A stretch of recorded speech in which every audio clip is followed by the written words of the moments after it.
Kolkata rape murder case में विस्फोटक पर्दाफाश हुआ है। पूरा बंगाल हिल गया है। आरजीकर मेडिकल कॉलेज के असिस्टेंट सुपरिटेंडेंट और लेडी डॉक्टर के माता पिता के बीच फोन पर हुई बातचीत का ऑडियो सामने आ चुका है। इस ऑडियो से साफ पता चल रहा है कि डॉक्टर की मौत के बाद भी आरजीकर अस्पताल के स्टाफ ने उनके परिजनों से झूठ बोला था। एक नहीं बल्कि तीन बार झूठ बोला गया। ट्रेनी डॉक्टर की मौत सुबह 3 से 4 बजे के बीच हुई, जबकि माता पिता को पहली कॉल सुबह 10:53 पर की गई। पहली कॉल में बताया गया कि आपकी बेटी को बुखार है, उसे अस्पताल में भर्ती किया गया है। थोड़ी देर बाद अस्पताल से दूसरी कॉल पहुंची, जिसमें कहा गया कि उनकी बेटी की तबीयत बहुत खराब है और उन्हें इमरजेंसी वार्ड में लाया गया है। इसके थोड़ी देर बाद अस्पताल से तीसरी कॉल पहुंची, जिसमें कहा गया कि आपकी बेटी ने सुसाइड कर लिया है। मतलब साफ है कि डॉक्टर बेटी के माता पिता से झूठ पर झूठ बोला गया। यानी कि पहली कॉल में अस्पताल के असिस्टेंट सुपरिटेंडेंट ने यह बताया कि आपकी बेटी को बुखार हुआ है, उसे अस्पताल में भर्ती कराया गया, आज जितनी जल्दी हो सके आप आ जाइए। पहली कॉल में आरजीकर अस्पताल की असिस्टेंट सुपरिटेंडेंट ने कहा कि बुखार है। दूसरी कॉल में कहा तबीयत बहुत खराब है। यानी कि लेडी डॉक्टर के माता पिता से 2 बार में 2 झूठ बोले गए। इसके बाद तीसरी बार अस्पताल से फोन आया, जिसमें कहा गया कि उनकी बेटी ने खुदकुशी कर ली है। सवाल यह है कि अस्पताल में ड्यूटी पर तैनात लेडी डॉक्टर की रेप के बाद हत्या कर दी जाती है और अस्पताल उस घटना को छिपाने में जुट जाता है। लेडी डॉक्टर के परिजनों से अस्पताल की तरफ से बार बार झूठ बोला जा रहा था। कम से कम लेडी डॉक्टर के माता पिता को तो अस्पताल प्रबंधन सच बता सकता था। उनकी बेटी के साथ क्या हुआ, ये उन्हें जानने का पूरा हक था, लेकिन क्या हुआ? अस्पताल से बार बार झूठ बोला गया। लेडी डॉक्टर के माता पिता को झूठ के अंधेरे में रखा गया। दिल चीर देने वाली सच्चाई पर पर्दा डालने की कोशिश की गई। यही नहीं, जिस अस्पताल को लेडी डॉक्टर के माता पिता को अस्पताल बुलाने की बहुत जल्दी थी, उस अस्पताल ने माता पिता के अस्पताल पहुंचने पर लेडी डॉक्टर का शव तुरंत नहीं दिखाया। उन्हें अपनी बेटी का शव, उसका चेहरा देखने के लिए 3 घंटे तक इंतजार करना पड़ा।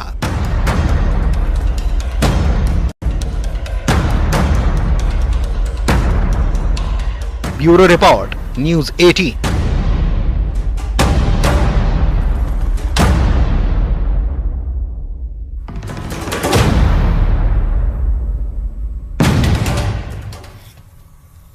और इधर कंगना रनौत के किसान आंदोलन को लेकर दिए गए बयान पर विपक्ष बहुत हमलावर है। शिरोमणि अकाली दल के नेता सिमरनजीत सिंह मान और कांग्रेस के नेता उदित राज ने तो हद ही पार कर दी। महिला सम्मान की बात करने वाली इन पार्टियों के नेताओं ने कंगना पर शर्मनाक टिप्पणी की है, अभद्र भाषा का इस्तेमाल किया है, कंगना के खिलाफ ऐसा अपमानजनक बयान दिया है जो कि शोभा नहीं देता। इन्होंने कंगना पर टिप्पणी की है कि जिस पर विवाद खड़ा हो गया है वो क्या है, आइए आपको भी सुनाते हैं।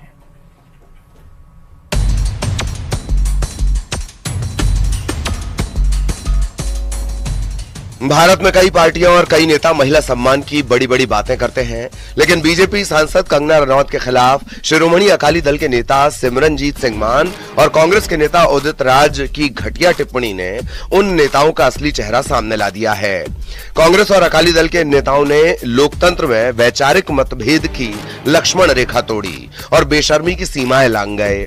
कंगना रनौत का विरोध करते हुए सिमरनजीत सिंह मान ने कहा कि कंगना रनौत को रेप का बहुत तजुर्बा है। एक महिला के खिलाफ इतनी घटिया टिप्पणी पर वहां मौजूद लोगों को भरोसा नहीं हुआ कि आईपीएस अफसर और सांसद रह चुका व्यक्ति इस तरह की बात कर सकता है। उनसे पूछा गया कि क्या वो ऐसी टिप्पणी कंगना रनौत के लिए कर रहे हैं, तो सिमरनजीत मान ने कहा कि हाँ, वो ये बात कंगना के लिए ही कह रहे हैं। सिमरनजीत सिंह मान के अलावा कांग्रेस नेता, पूर्व आईआरएस अफसर और पूर्व सांसद उदित राज ने भी कंगना के खिलाफ बेहद अपमानजनक टिप्पणी की। उदित राज ने कहा कि वो ये तो नहीं कहेंगे कि कंगना को रेप का एक्सपीरियंस रहा है, लेकिन उनका फिल्म इंडस्ट्री का करियर बहुत संदिग्ध रहा है। मैं कहना तो नहीं चाहता, रेनॉल्ड साहब को रेप का तो बहुत तजर्बा है, उनसे आगे पूछ सकते हैं कि कैसे होता है रेप, तो लोगों को समझाया जाए कि रेप कैसे होता है। उनको कैसे तजुर्बा है? तजर्बा जैसे होता है, आप अगर साइकिल चलाते हैं तो साइकिल चलाने का तजर्बा नहीं होता, तो उनको रेप का तजर्बा है। मैं नहीं कहूँगा कि रेप का एक्सपीरियंस है, लेकिन उनका फिल्म इंडस्ट्री का जो करियर है बहुत संदिग्ध रहा है और सोशल मीडिया में देखता रहता हूँ। सिमरनजीत सिंह मान और उदित राज के अभद्र बयानों के बाद कंगना रनौत ने कहा कि उन्हें रेप की धमकियां मिल रही हैं। धमकियों में कहा जा रहा है कि कंगना को पता है रेप क्या होता है। आज मुझे रेप थ्रेट्स भी आ रहे हैं कि कंगना को पता है कि रेप क्या होता है, तो वो मुझे एक तरह से रेप की भी धमकियां दे रहे हैं, तो इस तरह से वो मेरी आवाज नहीं दबा सकते हैं। कंगना रनौत पर अकाली दल और कांग्रेस नेताओं की ये टिप्पणी शर्मनाक है। ये पार्टियां महिला सम्मान की बातें करती हैं, लेकिन इनके नेता भाषा की मर्यादा तक तोड़ रहे हैं। बीजेपी नेता जयराम ठाकुर ने सिमरनजीत सिंह की टिप्पणी को दुर्भाग्यपूर्ण बताया। मैं समझता हूँ कि ये बहुत दुर्भाग्यपूर्ण टिप्पणी की है, जिसने भी की है। जानकारी मुझे अभी मिली है, मैंने पूरी तरह से बात नहीं सुनी। सिमरनजीत सिंह मान ने कहीं प्रेस कॉन्फ्रेंस में कहा इस बात को लेकर के, ऑन रिकॉर्ड कहा, कैमरे के सामने कहा, तो एक महिला के बारे में इस प्रकार की टिप्पणी जो है ये कतई भी उचित नहीं है। और उम्र दराज नेता हैं, लेकिन मैं समझता हूं कि ये बहुत दुर्भाग्यपूर्ण टिप्पणी है और ऐसा किसी भी व्यक्ति को किसी महिला के बारे में कहने का कोई अधिकार नहीं है। कुछ दिनों पहले कंगना रनौत ने एक इंटरव्यू के दौरान किसान आंदोलन पर टिप्पणी की थी। इसके बाद विपक्ष कंगना पर हमला बोल रहा है। हालांकि बीजेपी ने किसान आंदोलन पर कंगना के बयान से पार्टी को अलग कर लिया था, लेकिन कंगना पर हमले बंद नहीं हुए और अकाली दल कांग्रेस नेताओं ने तो अति कर दी।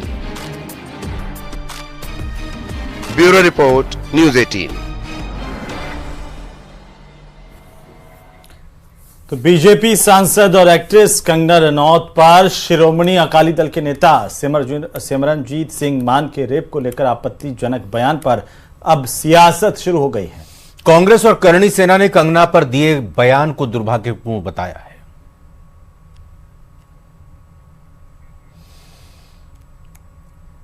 तो अब जो बयान निकलकर सामने आए हैं कंगना रनौत को लेकर, अब उन बयानों के बाद चाहे कांग्रेस की बात करें तो कांग्रेस ने दुर्भाग्यपूर्ण बताया, लेकिन कांग्रेस ने अगर इस बयान को दुर्भाग्यपूर्ण बताया है तो उदित राज, जो कि उन्हीं की पार्टी के नेता हैं, उनसे भी पूछना चाहिए कि आपने इस तरह का बयान क्यों दिया। हालांकि करणी सेना की तरफ से भी इस बयान को खेदजनक कहा गया है।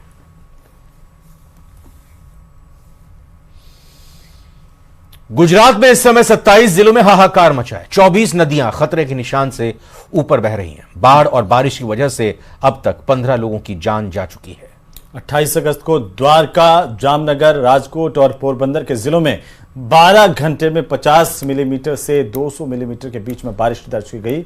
बाढ़ के भीषण हालात को देखते हुए खुद प्रधानमंत्री नरेंद्र मोदी ने गुजरात के मुख्यमंत्री से बातचीत की है, मदद का भरोसा दिया और इस वक्त गुजरात में सेना, एसडीआरएफ के जवानों के साथ लगातार अन्य एजेंसियां भी रेस्क्यू ऑपरेशन में जुटी हैं। रिपोर्ट देखिए।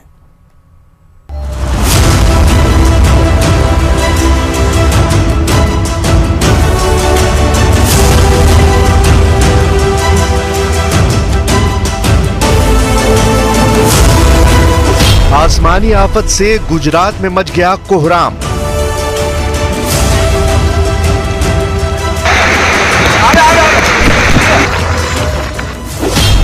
गुजरात में बादल फाड़ मुसीबत से मचा हाहाकार।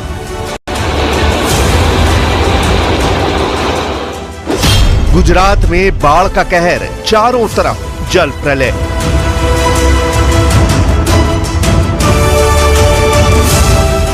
गुजरात में इस समय जहां नजर दौड़ाएंगे आपको पानी का प्रहार दिखाई देगा। क्या इंसान, क्या बेजुबान, हर कोई सैलाब की इस चोट से मार खा रहा है।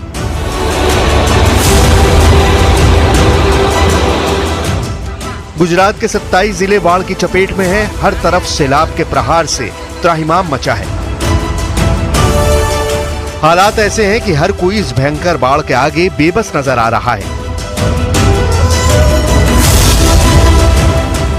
शहरों की गलियां उफनती नाले में तब्दील हो चुकी हैं, तो गांव के गांव टापू नजर आ रहे हैं। हालत यह है कि लोग छतों पर रहकर अपनी आजीविका चला रहे हैं।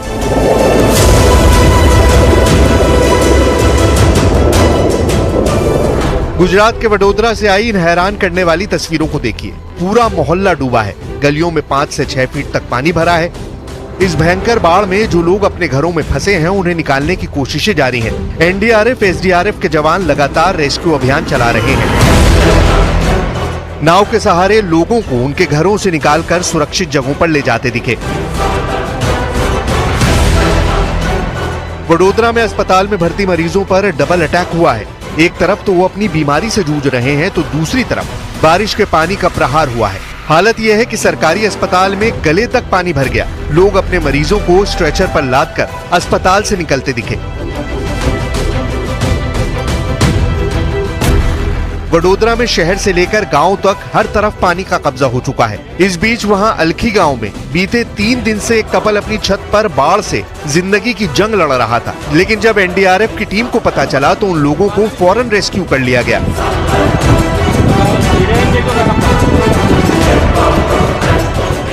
इस बीच वडोदरा में एक और हैरान करने वाली तस्वीर आई है। पानी इतना बरसा कि सड़क पर सैलाब आ गया और पार्किंग में खड़ी गाड़ियां कागज की नाव की तरह बहने लगी। एक दो नहीं बल्कि दर्जनों कारें पानी में बहती नजर आईं। वडोदरा में लगभग हर गली मोहल्ले में रहने वाले लोग बाढ़ से बेबस नजर आ रहे हैं। पूरा शहर टापू बना दिख रहा है। पार्किंग में गाड़ियां डूबी हैं तो लोगों के आशियाने डूब चुके हैं। यही नहीं, भगवान का मंदिर भी इस सैलाब में समाया नजर आया। सैलाब के बीच रेस्क्यू की एक हैरान करने वाली तस्वीर जूनागढ़ से भी आई, जहां तबाही के मंजर के बीच फंसे लोगों को निकालने का अभियान चलाया गया। पानी में फंसे 7 लोगों को एसडीआरएफ और एनडीआरएफ की टीम ने रेस्क्यू करके उन्हें सुरक्षित जगह पर पहुंचाया गया। गुजरात के दाहोद में भी सैलाब ने कब्जा जमा रखा है। वहां भिलोदा नदी अपने उफान पर है। इस बीच नदी के किनारे से गुजर रहा एक मोटरसाइकिल सवार सैलाब की चपेट में आ गया। इसके बाद उसे बचाने का अभियान चलाया गया। जमीन की खुदाई करने वाली मशीन के सहारे उस युवक को कड़ी मशक्कत के बाद बचा लिया गया।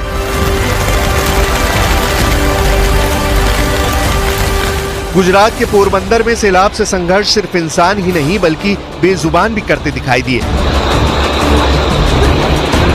पोरबंदर के कुतियाना इलाके में सड़क पर आए सैलाब की चपेट में आकर कुछ भैंसें बह गईं, तो कुछ लहरों से संघर्ष करके बाहर निकल आईं।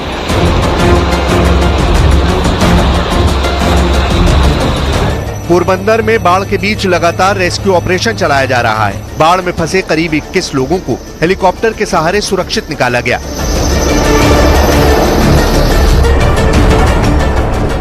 इस रेस्क्यू ऑपरेशन में दमकल विभाग, navy, coast guard, marine commando और एसडीआरएफ की टीम शामिल रही।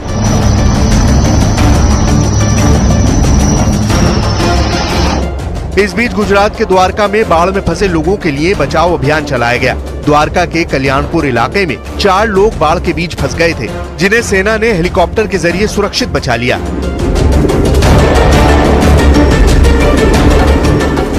गुजरात के द्वारका में लगभग हर जगह बाढ़ का मंजर दिखाई दे रहा है। हालात ऐसे बन गए हैं कि सड़क नदी में तब्दील हो चुकी है।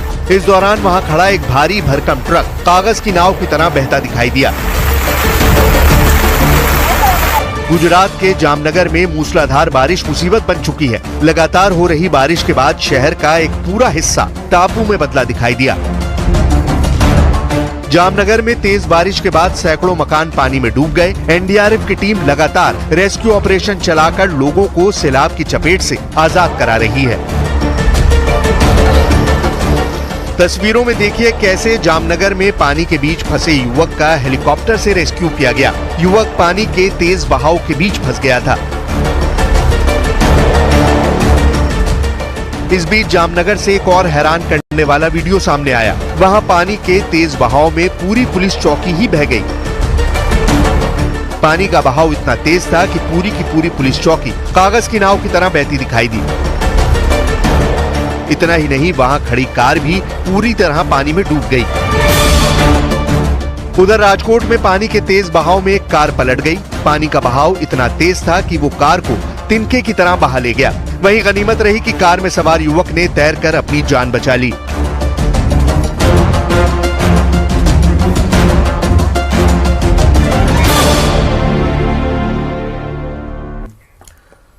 तो चलिए अब बात करते हैं यूपी की, जहां पर बहराइच में भेड़ियों की तलाश में जुटे वन विभाग और प्रशासन की टीमों को बड़ी कामयाबी मिली है। वन विभाग की टीम ने चौथे भेड़ियों को पकड़ लिया है और उसे पिंजरे में कैद कर लिया है। कल रात थर्मल कैमरे वाले ड्रोन के जरिए इस भेड़िए की लोकेशन ट्रेस की गई और उसके लिए जाल बिछाया गया और आखिरकार आज कड़ी घेराबंदी के बाद उसे पकड़ लिया गया। और वन विभाग की टीम इससे पहले भी 3 भेड़ियों को अब तक पकड़ चुकी है। अब यह चौथा भेड़िया पकड़ा गया है जिसे गोरखपुर के चिड़ियाघर में भेजा जाएगा। लेकिन अब इलाके में दहशत बरकरार है, लोगों में अभी भी डर और खौफ बना हुआ है। इस रिपोर्ट में दिखाते हैं आपको।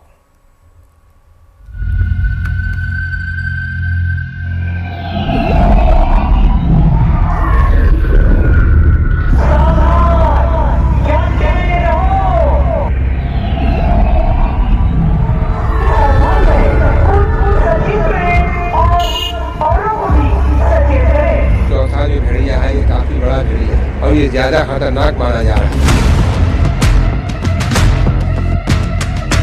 ये पकड़ा गया है। यूपी में ऑपरेशन आदमखोर।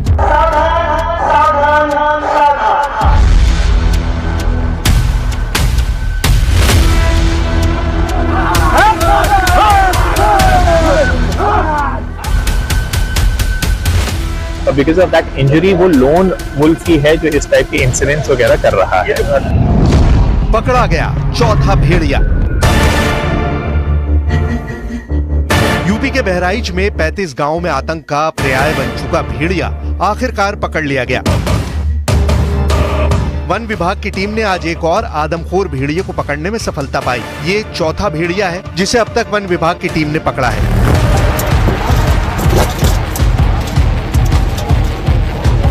इससे पहले भी 3 भेड़िए पकड़े जा चुके हैं, लेकिन इलाके में दहशत अभी खत्म नहीं हुई है, क्योंकि बताया जा रहा है कि 2 और भेड़िए इस इलाके में छिपे हुए हैं, जिनके लिए वन विभाग की टीमें लगातार सर्च ऑपरेशन चला रही हैं।